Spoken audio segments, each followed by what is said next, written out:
Welcome back. As you know, I'm Eli, the computer guy, here for the Daily Blob, where we ask the fundamental question: what the hell is the point of BlueSky? No, seriously, why the hell does BlueSky actually exist?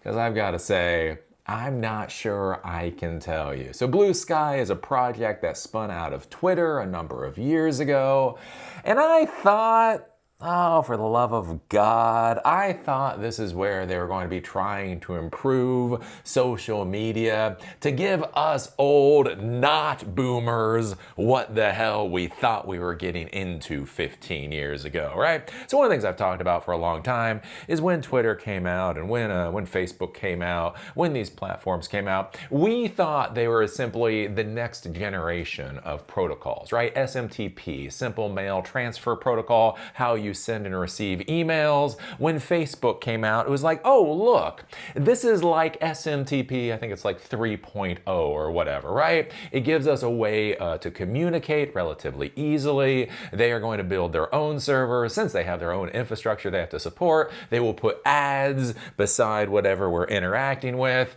and therefore it's going to be a good thing, right? RSS, real simple syndication, right? Using XML feeds. That was the big thing, 15 years ago. Twitter comes out and it's like, oh, look, it's like RSS 2.0 or whatnot. It's basically like we get this feed, but they've created the platform, they've created the interfaces and all that for us. Again, we use their platform, we use their infrastructure, they plaster an ad beside it. Everybody's happy. Free to the end user infrastructure. Remember when we thought that's what we were getting into? We didn't realize we were getting into psychological experiments. We didn't realize that we were selling basically every component of who we were to the lowest bidder. We just thought, hey, look, these are new ways of doing communication. Anyway, so BlueSky gets spun out of Twitter. And the original sales pitch was that BlueSky was supposed to be a protocol.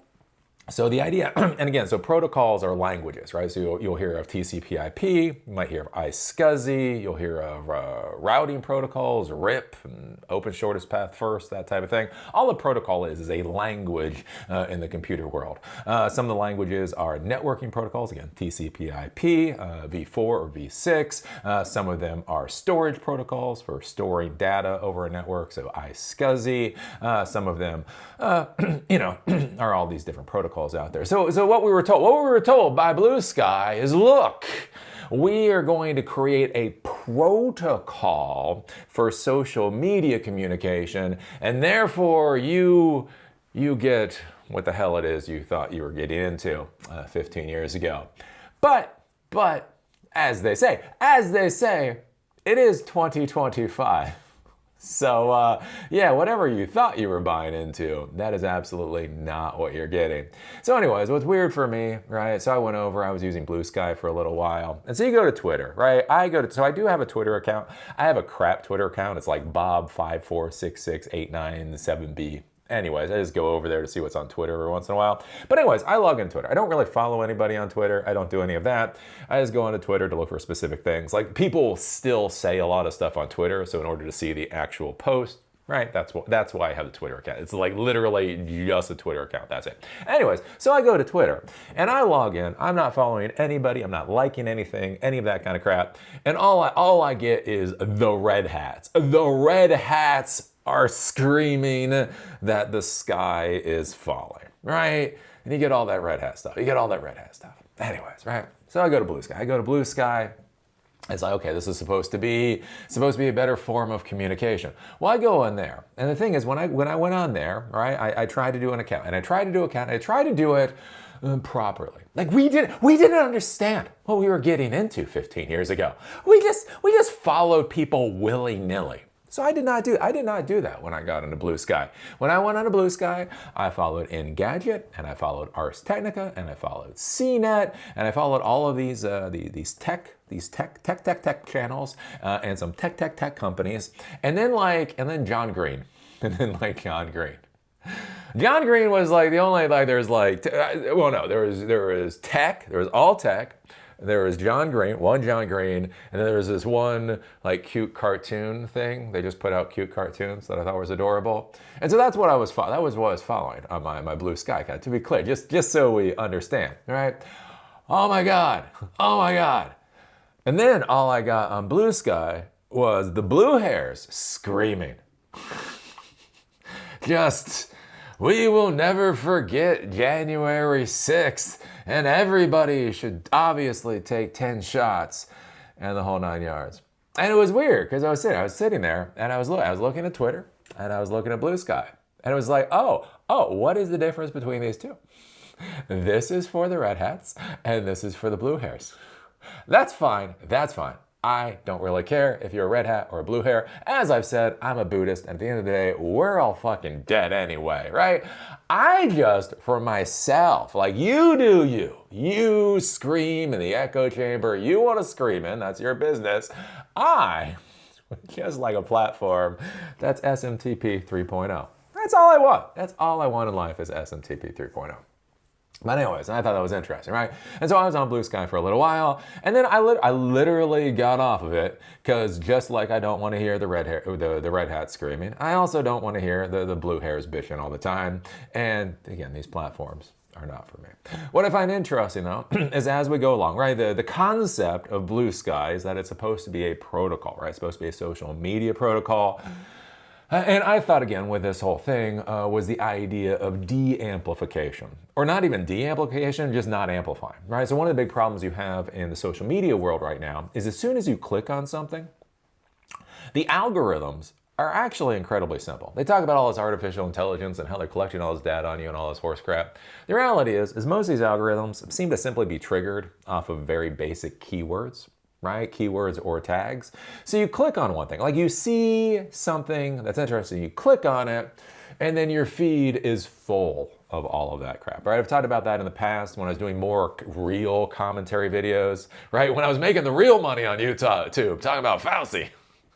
Fauci is where the real money's at. Oh, I could make so much money right now if I was willing to talk about RFK. If I was willing to talk about RFK Jr., I would be swimming in the gold. But anyways, I'm not. So back in the day, I was trying that out and I was doing very well. But you know, you wonder how other people see things. And so I would click on people like Sargon of Akkad. I'd be like, oh look, Sargon of Akkad said something about Fauci. Let's see what his argument is, right? And that's cool. That's cool, right? That's a different side. That is outside my echo chamber. I'm just kind of curious what Sargon said about something. So I click on what Sargon said and I listen to what Sargon said. And I'm like, huh. That is interesting. And then I click off the video, and then my feed is full of Sargon. You're like, no, I was just interested what he said on that particular video. Right? There was one with there was this woman doctor. There's this woman doctor that talks about like sexual things, and you know, I'm just sitting there drinking my cup of coffee, figuring out what I'm going to say for the day. And so like there's a little video, there's a little thumbnail. And it's like, does size matter? It's like, huh, right? So it's this woman doctor talking about whether the size of a guy's schlong actually matters. And you know, I'm just having my cup of coffee. I'm figuring out what I'm doing for it. Okay, fine. So I sip my cup of coffee. I put on, and she talks about guys' schlongs. Cool, fine, right? That's what social media is supposed to be about, right? And interesting things come up. Oh my God, my entire feed was full of schlongs. Took a week to get all the schlongs off my feed. It was just a bad thing. But anyways, right? So the idea is, the problem with the social media as it is now is it amplifies, right? You click on one thing and it just gives you more and more and more and more and more, and that's where it sends you down into the rabbit hole of insanity. And so one of the concepts with social media is like, what if there was just no amplification at all, or what if you could code the amplification? Like think about it with emails, right? That's why I talk about SMTP, right? You get an email. And you just get an email. Like, I scream about spam. I scream about spam. And I scream about Louis Rossman sending me fucking books every once in a while. Oh, he sends some books every once in a while. Anyways, but other than that, you don't really hear me bitching about emails. I'm like, goddamn SMTP, right? Because there's no amplification there. There's no algorithm there. Just somebody wants to send you a message and they send you a message. So you get irritated on the spam or whatever else. Right. So anyways, the curious thing with BlueSky is like, oh, okay, so maybe you're going to come out, right? Think about if you did SMTP again for 2025. But think about this. I just did a real estate transaction, so we're in a new house. We're in a new house. Can you tell? I have my wall. The color of the wall behind me is different. Anyways, and it was interesting there because we're using SMTP. We're using a lot of email, and it was just such a pain in the ass to figure out what the hell is going on. When you've got like 8 people on an email thread and then everybody's responding. Holy shit, you figure out the problem with SMTP real damn quick. And so you're thinking, oh, okay, so what if we created a new communication protocol that had additional taxonomy, additional tags, additional metadata, that type of thing, to be able to do sorting and all that kind of stuff more efficiently? Wouldn't that be great? And so you hear about BlueSky and you're like, oh, wow, right? So this is using all the lessons learned from Twitter in order to create a social media protocol to improve social media going into the future. Wow, that's exciting. Yeah, but we all know where this story goes. We all know where this story goes.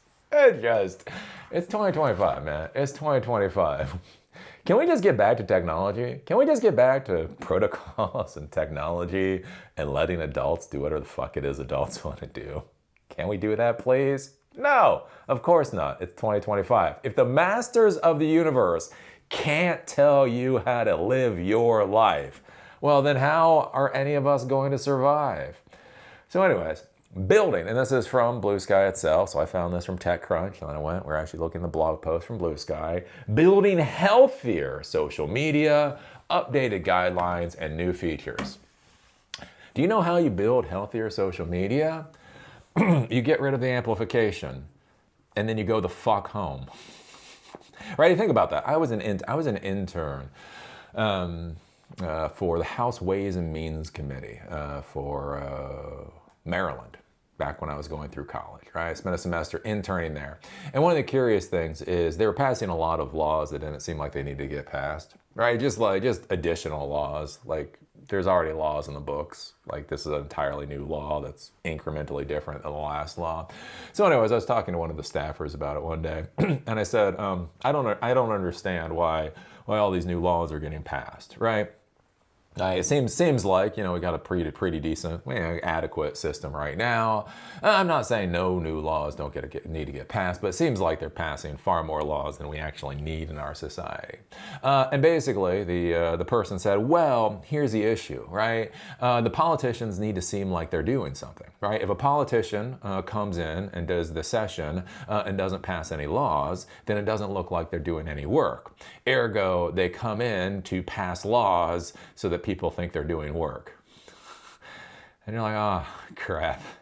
That explains a lot about American society. And I kind of feel like that's what we're kind of getting to with like social media. I've talked about this for a while now, where so many of these social media, not just social media, but so many of these technology platforms, so many of these technology companies out there, they plateaued years ago. They plateaued. You look at Facebook. Right? Facebook plateaued years ago. And that's fine, right? They've got WhatsApp, and they've got Instagram, and they got Facebook, right? Maybe they got Oculus, whatever's going on there. But they basically platform, right? They should now just be a money printing machine, right? We have created this business. This business prints money. We need to do iterative changes, that type of thing. But now we just truck along. We just truck along as a blue chip company. But the issue is none of these CEOs want to be CEOs of blue chip companies, right? Companies that just have a job to do, they do it, and they print money. That's not sexy and exciting. So that's why, Mark Zuckerberg is out there and he spent billions and tens of billions of dollars on the metaverse that nobody wanted.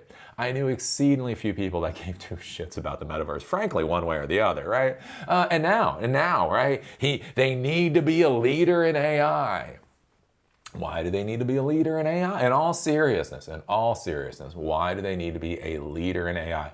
Do they need AI components within their system? Yes, absolutely. Obviously. Do they need to be a front runner? Do they need to be good with AI so they can deploy features? Yes, obviously. But why do they need to be in the lead?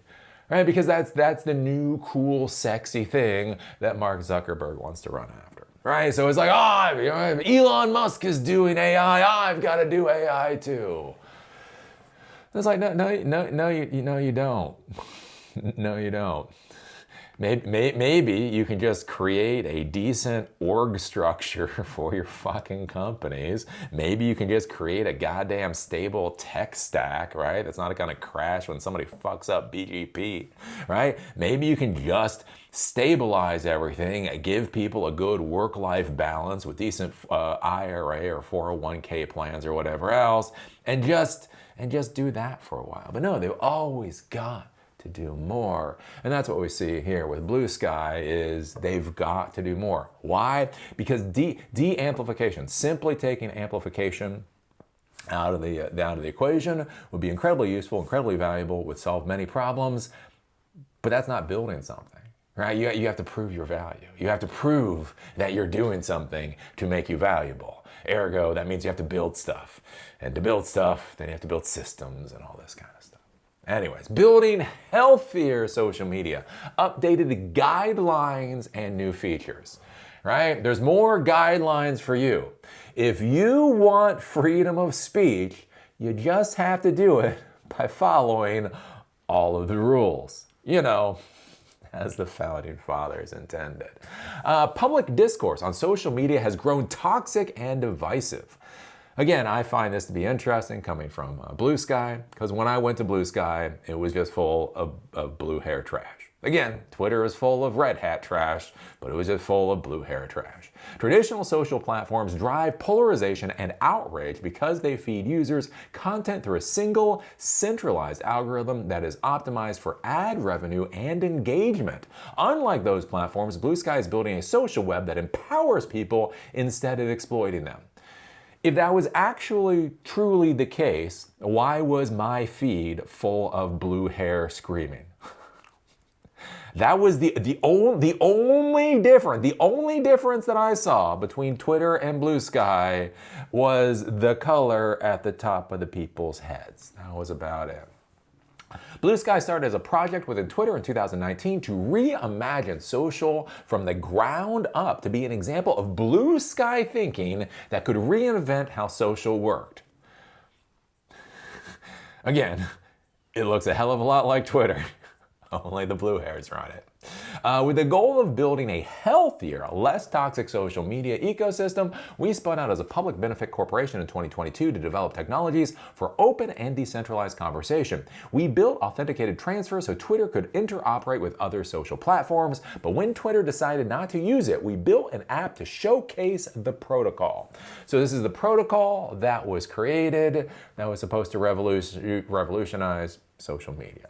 When we built the app, we first gave users control over their feed. In the BlueSky app, users have algorithmic choice. You can choose from a marketplace of 100,000 algorithms built by other users, giving you full control over what you see. There is also stackable moderation, allowing people to spin up independent moderation services and giving users a choice in what moderation middleware they subscribe to. And of course, there is the open protocol, which lets you migrate between apps with your data and identity, creating a social ecosystem with full data portability. Just today, we announced that we are taking the next step in decentralization. I think this is kind of interesting too, with the whole idea of what are you building versus what are people using. I'd be curious to see how much crap is actually built on the BlueSky protocol. From what I see with most of BlueSky is just BlueSky, right? So BlueSky, the thing is, so they have their app, they have their thing that most people interact with. There is the idea that there's this protocol there, and other people can spin up their own services using that protocol. I would highly question how well that's actually going. Although we focused on building these solutions to empower users, we still inherited many of the problems of traditional social platforms. We've seen how harassment, vitriol, and bad faith behavior can degrade overall conversation quality, but innovating on how social works is in our DNA. Ooh, so they're innovating. I wonder what the innovation's gonna be. We've been continuously working towards creating healthier conversations. And this is the interesting thing too with all these social media companies and how, I talk about intent. What is your intent? Again, Silicon Dojo, again, the free to end user tech education that I do. Again, it's based on the dojo system. It's based on the martial arts system. And one of the things is intent, right? When you step on the mat, what is your intent? Is your intent to win? Is your intent to embarrass the other guy? Or is the intent just to cause as much fucking damage as possible?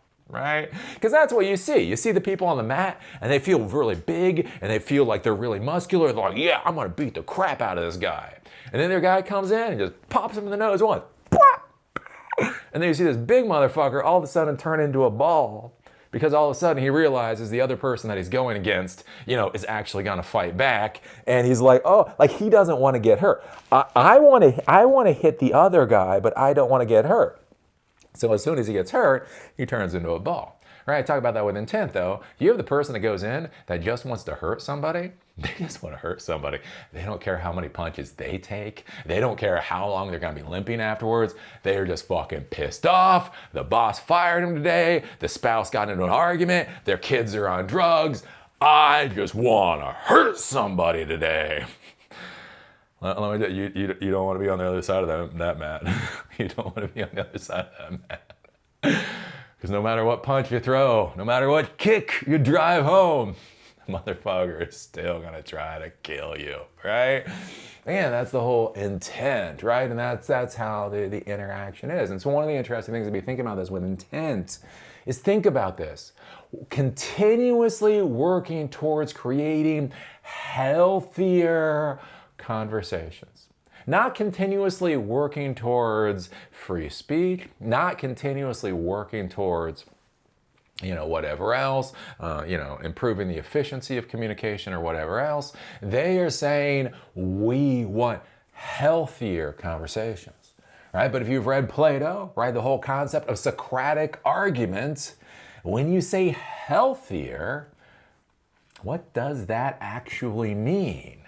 And if I look at a platform that has already been infested with blue hairs, right? They're already infested with blue hairs.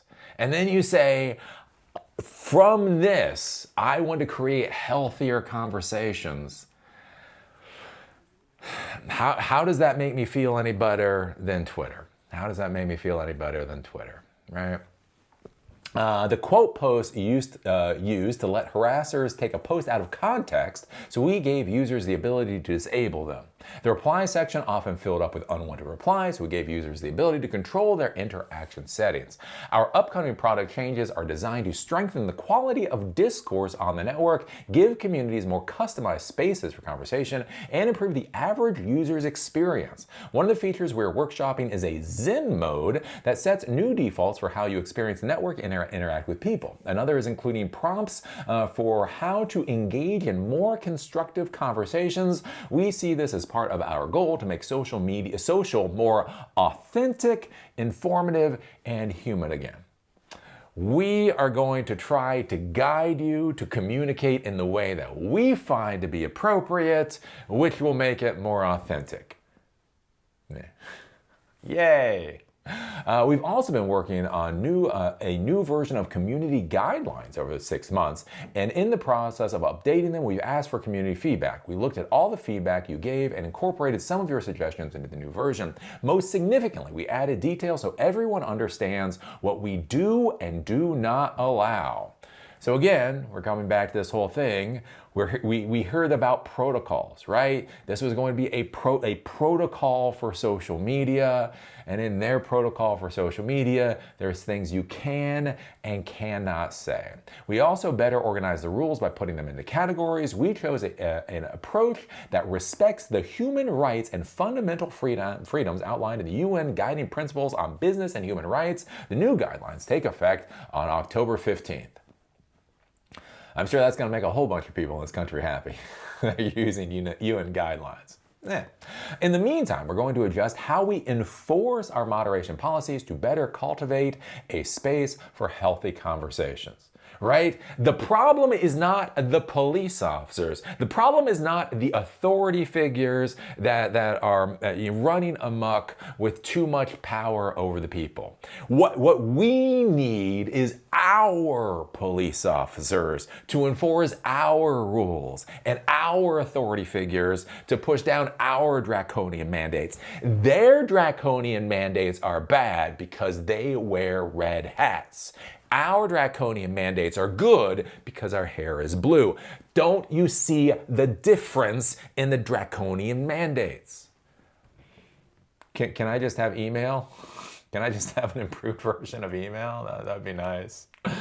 Posts that degrade the quality of conversations and violate our guidelines are a small percentage of the network, but they draw a lot of attention and negatively impact the community. Going forward, we will more quickly escalate enforcement actions towards account restrictions. We will also be making product changes that clarify when content is likely to violate our community guidelines. We were built to reimagine social from the ground up by opening up the freedom to experiment and letting users choose. So, we were built to reimagine social from the ground up, and basically you're just creating the same version of social media. It's just being run by a different type of people. That's not, and this is one of the fundamental problems that I'm seeing in the technology world right now, right? There's this whole thing about we're reimagining, right? This is a revolution. No, you're just taking the crappy ass products we've already had for 2 decades at this point, and you're simply changing the authority figures at the top. You know, that's one of the things I talk about with SiliconDojo.com, right? Authorityless, gatekeeperless, right? The idea that the authority is the problem, right? The gatekeepers are the problem. When you put people in positions of authority, they will fuck up. And when I say that, I'm not simply talking about the red hats or the blue hairs. I'm also just talking about normal fucking people, right? Normal fucking people get tired. Normal people get into arguments with their spouses. Normal people have fucking biases and the rest of it, right? You give normal people authority, and many times, 99% of the time, they may do a wonderful job. Everybody agrees. But at least 1% of the time, they are gonna do something asininely fucking stupid, because that's what humans do. Now you hear about that and you hear 1% of the time, oh, what the hell does that matter? But think about how many interactions, right, authority figures may have in a day. Do they have 100 interactions in a day? If they have 100 interactions in a day, they may have 99 good interactions, but that means every single day they're fucking somebody over, right? Because they used their authority inappropriately. If they have 200 interactions a day, that's 2 people. That means in a week, a normal work week, that would be 10 people per week. 40 people per month are getting screwed over because you gave somebody, a good person, a position of authority, and because of whatever, they fucked something up. 40 people are getting screwed over per month simply because humans be humans.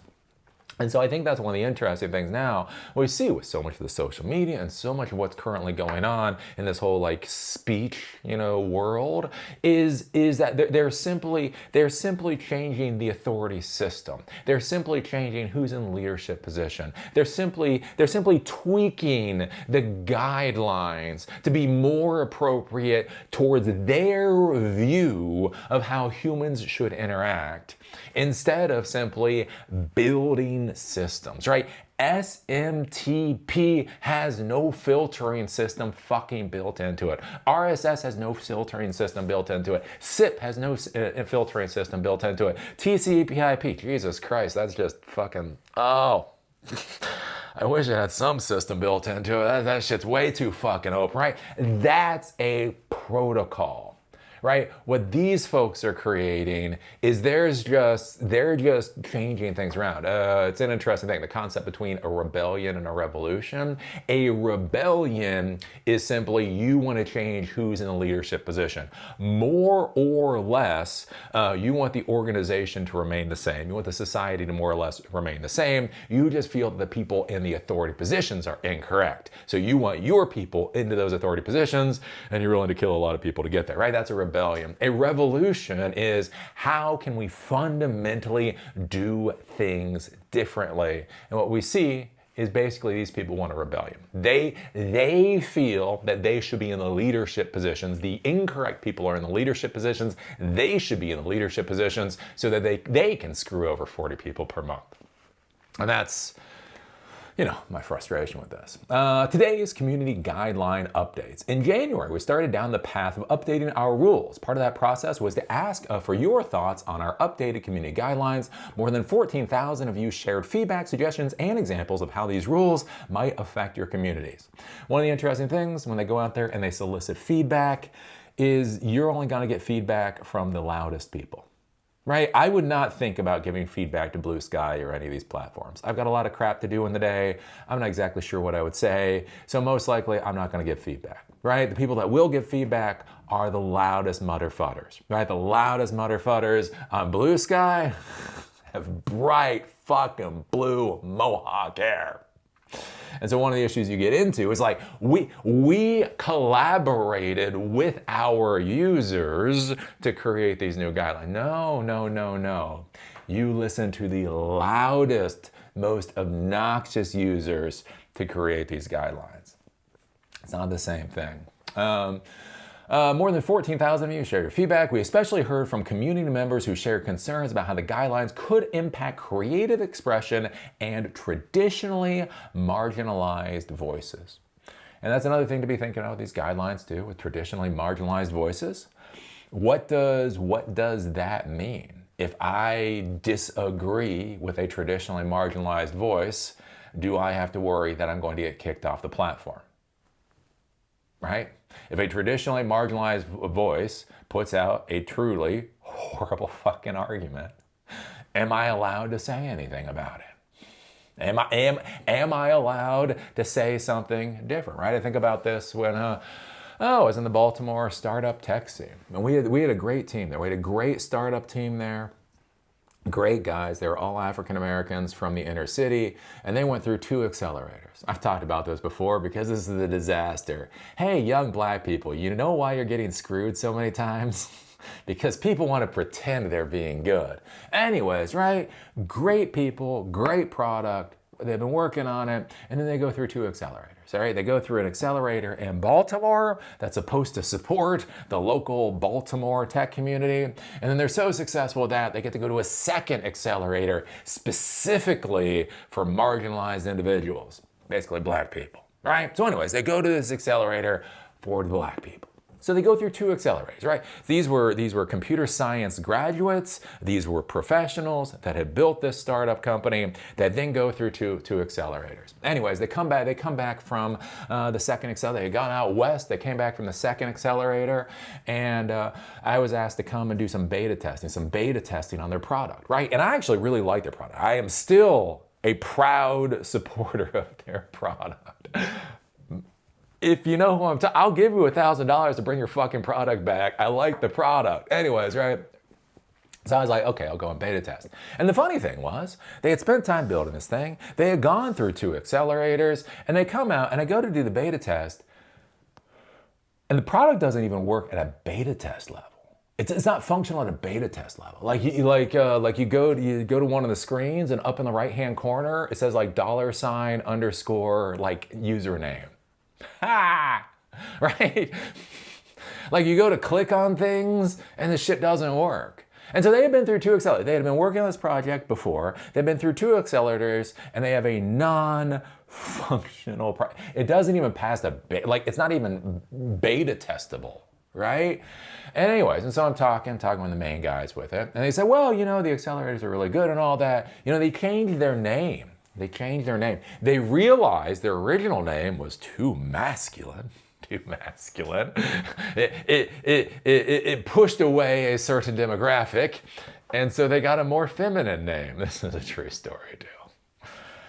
And I was like, yeah, but your masculine name rang true. Your masculine name, you saw that. You knew what the fuck was going on here and why, right? Your feminine name is whatever the fuck this shit is. But the funny part was, right? So these black guys, they go through these 2 accelerators. They come back with a non-working product and a new name. True story. Anyway, so I do this blog post.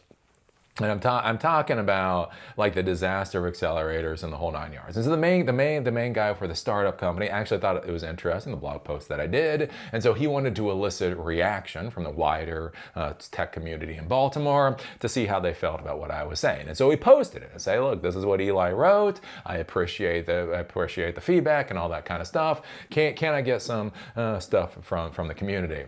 And you know what happened? This is a real story. I got lambasted to high hell and back. Eli, how dare Eli say these negative things about this startup company of young African American men in Baltimore City? We need to rise these people up, not tear them down. And I'm like, their product doesn't fucking work. They went through 2 accelerators, got a new fucking name and a broken fucking product. But what I got trashed on was how dare I say anything against their startup company. Even like what the fuck is going on here, right? And so that's one of the reasons I get concerned. Again, we talk about things like marginalized voices. You know, what does that mean when you're quote unquote protecting marginalized voices? And does that create an unsafe space for other folks? I think about this with whenever there are minority like award events, right? There's minority events, right? So again, especially in Baltimore City, right? One of the big things became like African Americans in tech or African American women in tech or whatever else, right? I think it's bad on the face of it. To be clear, I think it's bad on the face of it, but at the end of the day, you do you, right? I'm not really that worried about it. But one of the things that came up is people asked me like, oh, are you going to go to this? And I'd be like, no. They literally stipulate that it's African Americans in tech, right? I don't think this is a wise way to be clear, I don't think this is a wise way to go, but I've got too much shit to worry about. This is not my fucking argument. And so look, if they want to get together and they want to celebrate their accomplishments in tech, look, I don't want to invade their fucking safe space. I'm getting yelled at by enough people at this point in time. The last thing I need to do is put myself into another situation. And the funny thing is, I'll get from people, oh, no, Eli, no. It's just an awards for black people. Anybody can come. And it's like, yeah, but I don't feel comfortable coming to this because I don't know what the expectations are when I get there. I don't want to make other people feel uncomfortable and the whole 9 yards. So I'm just gonna skip it. I'm just gonna go to the normal award ceremony. That's just how it is. At least there, when I piss people off, I know why I pissed them off, right? And that's the thing, like with like when you start thinking about marginalized voices, you start talking about protecting marginalized voices. At what point do you protect them to the point that nobody wants to talk to them? Like I think about that when I talk with young white guys. Man, I can trash young white guys. It's lovely. I can say exactly what I mean, right? A young white guy does something stupid, fuck me. I can just, go at it. Again, a young black guy does something stupid, well, hope his mama teaches him something different because I'm gonna walk the fuck away right now. right? Anyways, I think this is a curious thing to be thinking about when you start creating social media sites. Again, you start thinking about those guidelines. You start thinking about these guidelines with the loudest 14,000 people that are giving you the messaging for how these guidelines should be. You start talking about healthier conversations. You start talking about marginalized voices. And at what point do people start walking away saying, I just don't, look, I truly don't want to insult anybody. I don't want to insult anybody. I don't want to denigrate anybody and that kind of stuff. I don't feel comfortable in this. I don't know what I'm supposed to do. I don't want to clap for horse shit. I'm not going to clap for horse shit. I'm not going to pat you on the fucking head for doing something dumb. I also don't want to be seen as a denigrating racist or whatever else. So I'm just gonna use email. Email. No, what you got? Till it's good. I'm just gonna use fucking email. Email. Have you used email? It's nice. What changed based on your feedback? Better structure. We organized individual policies according to our 4 principles. Safety first. These are the principles. A communication platform. Safety first. Respect others. Be authentic. Follow the rules. So yeah, that's the future of communication. Safety first. Whatever safety means for communication. Respect others. What does respect mean? Be authentic. Be authentic as you're smiling to everybody. Are we all happy? Yeah, we all happy. And then follow the rules. Because if there's one thing about freedom of speech, it's about following rules. Each section now better explains what's not allowed and consolidated or related policies that were previously scattered across different sections. More specific language. Where you told us terms were too vague or confusing, we added more detail about what these policies cover. Protected expression. We added a new section for journalism, education, advocacy, and mental health content that aims to reduce uncertainty about enforcement in those areas. So if you're the right person, right, this is important to understand, the right people are allowed to talk in ways that the wrong people are not allowed to say. Right? You're now creating the actual societal divisions, and you're building that into your system. Welcome to 2025. Our approach, foundation, and choice. We maintain baseline protections against serious harms like violence, exploitation, and fraud. These foundational community guidelines are designed to keep BlueSky safe for everyone. People will always disagree about whether baseline policies should be tighter or more flexible. Our goal is to provide more detail about where we draw these boundaries. Our approach respects human rights and fundamental freedoms as outlined in the UN Guiding Principles on Business and Human Rights, while recognizing we must follow laws in different jurisdictions. Looking forward, adding clarity to our guidelines and improving our enforcement efforts is just the beginning. We also plan to experiment with changes to the app that will improve the quality of your experience by reducing rage bait and toxicity. We may not get it right with every experiment, but we will continue to stay true to our purpose and to listen to our community as we go. So again, it continues to put the power into their hands. Whoever is running the system has the authority, has the power. The problem with Twitter is that the wrong person is running it. The good thing about BlueSky is the right person is running it. And isn't that what we want out of our technology systems? So anyways, I just find this to be interesting, especially with the whole concept of social media in the modern world and amplification and all that kind of stuff. And looking at a project, I thought this was going to be a protocol, right? I thought this was going to be a communication protocol type thing to improve, social media going forward. And at the end of the day, it's another fucking Twitter, it's another fucking Facebook, right? The difference is the color at the top of the head, and that's about it. Right? All of these different people have different ideas of what healthy conversation is. And I would argue for most of us, it's like, it's like you go into a mental hospital, and you have all these people that are batshit crazy, and like half of them that are batshit crazy have red hats on, and half of them that have batshit crazy have blue hair, and then they're all arguing about who is right. And you're just like, Jesus Christ, get me the fuck out of this hospital. The only thing I want is to be away from all you crazy, batshit crazy motherfuckers, right? And the thing is, though, that's their world, right? They are in an asylum. They are in a hospital. Their entire world is full of batshit crazy people. You're either in your echo chamber or you're arguing against the other echo chamber. Don't you understand? And what these people in the asylum don't seem to grasp is the asylum has a door. And on the other side of the door are people that just want to pay the fucking mortgage. Just want to go on a vacation. Just want to make the world a slightly better place and have dinner with their spouse and walk the dog and the whole 9 yards. And they don't want to deal with these batshit crazy motherfuckers. But anyways, those are my thoughts. Those are my thoughts on BlueSky. What is BlueSky? BlueSky is a 2025 version of Twitter. Yep, I think that's about all I can say about it. So what do you think about this? What do you think about BlueSky going down this route to be more controlling over what is being said on their platform? Right?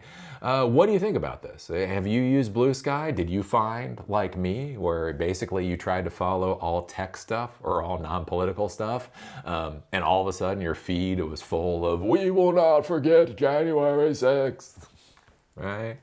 When you use BlueSky, is it fundamentally different than the Twitter experience, or is it just biased in a completely different way?